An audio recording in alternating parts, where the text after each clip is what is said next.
그는 석유가 배럴당 40달러에서 8달러로 떨어지는 극한 상황에서 자신의 정유 회사에 10억 달러의 대출을 끌어댔던 사람이었다.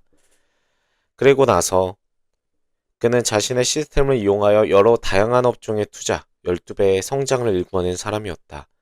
그의 말을 들으면서 나는 그를 내 멘토로 삼아야겠다고 마음먹었다. 점심시간 때 나는 그의 테이블로 가 함께 식사를 하면서 마침내 전화 약속을 얻어냈다. 그러나 약속한 시간에 전화했지만 그와 통할 수 없었다. 나는 여러 차례 다시 전화 연결을 시도했지만 번번이 그의 비서 목소리밖에 들을 수 없었다. 일곱 번째 시도에서 나는 마침내 그와 직접 통하게 되었다. 그는 나에게 이틀 동안 자신의 성에 와서 머물라고 초대하면서 일요일 오후 6시까지 오라고 했다. 성에서 나를 처음 맞이한 것은 그의 개인 비서였다. 그 비서는 나를 방으로 안내했다. 그리고 2시간이 지나서야 나는 마침내 그를 직접 만날 수 있었다. 무엇 때문인지 모르지만 그는 기분이 별로 좋지 않는 상태였고 그것을 감추려 하지도 않았다. 처음 그로부터 들은 말은 부드러운 인사말이 아니었다. 내가 왜 일요일 저녁을 당신과 함께 보내야 합니까? 그가 대뜸 물었다. 나도 화가 나서 당장 자리를 박차고 나가고 싶은 마음이 굴뚝 같았다. 하지만 나는 분명한 목적이 있어서 이곳에 온 사람이었다. 그것은 그에게서 무언가 배우겠다는 것이었다. 그래서 나는 이 사람이 왜 이렇게 행동하는지 알아내려고 했다. 지금 이 사람이 나를 테스트하는 건 아닐까 하는 생각도 들었다. 어쩌면 내가 얼마나 잘 견뎌내는지 시험해보는 건지도 모를 일이었다. 하지만 나는 정말 많은 인내심과 끈기를 발휘해야만 했다. 그는 여러 시간에 걸쳐 나의 자존심을 건드리는 질문을 해댔다. 그의 질문은 주로 내가 왜 1년 동안 쓸데없이 시간을 허비했는지 하는 것이었다. 마침내 그는 자신의 삶에 대해 몇 가지 얘기를 하기 시작했다. 새벽 2시가 넘었을 때 그는 갑자기 손가락으로 나를 가리키며 말했다. 좋아. 이제 아주 간단하게 말해보게. 자네가 내게 바라는 것은 무엇이고 내게 줄 것은 무엇인가? 자네에게 정확하게 10분을 주겠네. 자네가 나를 납득시킬 수 있으면 좋고 그렇지 않으면 오늘은 일단 여기서 자고 아침 일찍 조용히 떠나게. 나는 그를 납득시킬 수 있었다. 그리고 우리는 함께 회사를 건립했다. 하지만 만약 내가 미리부터 나의 목표를 분명하게 새겨두지 않았다면 이를 그르쳤을 것이다. 나는 항상 목표를 기록하고 생생하게 머릿속에 그리는 습관을 익혀두었다. 그 후 6개월 동안 나는 돈에 대해서 그때까지 내가 배운 모든 지식을 다 합한 것보다 더 많은 것을 배울 수 있었다. 나중에 우리 두 사람은 서로 다른 길을 걸었다. 내 스스로 나 자신의 과제에 좀 더 몰두하기를 원했기 때문이다. 돈에 대한 나의 대부분 지식은 이처럼 나를 상담해준 몇몇 성공한 사람들로부터 얻은 것이다. 그 초석은 나의 첫 번째 멘토였다. 그는 내게 저축하는 법과 성공의 원칙들을 가르쳐 주었다. 그를 알기 전 나의 1년 수입은 1만 마르크도 채 안 됐었다. 그러나 그의 지도를 받기 시작한 지 2년 반이 지나지 않아 나는 월 수입 1만 마르크를 달성했다. 나는 나의 멘토들에게 감사하고 있다. 멘토는 이렇게 찾아라. 모든 성공한 사람의 99%는 훌륭한 멘토가 있었다. 위에서 말한 나의 멘토를 예를 들어보겠다. 도대체 그는 어떻게 석유에 대해 아무 지식도 없는 사람이 8년 만에 석유 회사의 가치를 8억 달러로 끌어올리고 팔아치울 수 있었을까? 그것은 그에게도 역시 훌륭한 멘토가 있었기 때문에 가능한 한 일이었다. 그는 선박왕 오나시스의 오랜 친구이자 오나시스 해운의 회장을 역임했던 콘스탄틴 그라초스의 상담을 받았다고 한다. 당신이 다른 사람들의 경험과 성공을 단실에 따라잡고자 한다면 당신을 멘토해줄 사람을 반드시 구해야 한다.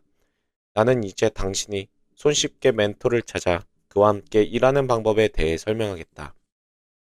멘토를 원하는 이유를 적어라. 멘토는 신중하게 찾아라. 멘토는 당신보다 훨씬 성공한 사람이어야 하고 또 당신이 필요로 하는 능력을 완벽하게 익히고 있는 사람이어야만 한다. 바로 이런 사람을 신중하게 찾아라. 그리고 당신이 이 사람을 완전히 신뢰할 수 있는지, 이 사람과 긴밀하게 함께 일할 수 있는지를 깊이 생각해라. 상담을 받는다는 것은 완전히 신뢰한다는 뜻이며 이것은 쉽지 않은 일이다.